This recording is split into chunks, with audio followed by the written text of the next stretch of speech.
Pour que l'Église de la Pentecôte puisse continuer, il faut que ses membres soient baptisés du Saint-Esprit et de feu.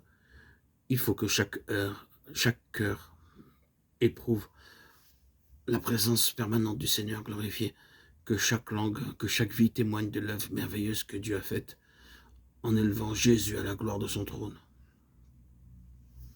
Et en remplissant de cette gloire ses disciples aussi. Ce n'est pas seulement pour nos prédicateurs que nous devons désirer un baptême de puissance. Souhaitons plutôt que chaque membre du corps de Christ connaisse et possède en lui la présence de Christ permanente par le Saint-Esprit et qu'ils en rendent témoignage quotidiennement. Voilà ce qui attirera l'attention du monde, ce qui l'amènera à reconnaître la puissance de Jésus. C'est comme cela que l'Église de Christ naquit.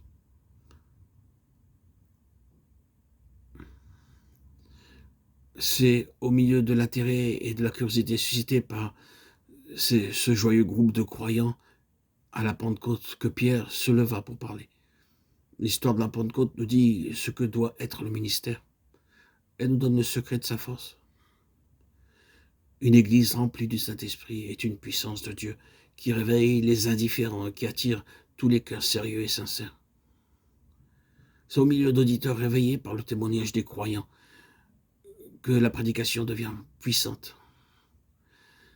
C'est du sein d'église composé d'hommes et de femmes remplis du Saint-Esprit que sortent des prédicateurs animés d'esprit, parlant avec hardiesse et liberté, et qui voient tous les croyants autour d'eux témoigner par leur vie de la vérité, de ce qu'ils prêchent, ainsi que de la toute-puissance de leur Dieu. La prédication de Pierre nous offre un exemple remarquable de ce qu'est toute prédication inspirée par le Saint-Esprit. Il prêche Christ d'après les Écritures. Il oppose à l'opinion des hommes qui avaient rejeté Christ le plan de Dieu, qui avait envoyé Christ, qui avait pris son plaisir en lui et qui venait de l'élever à sa droite.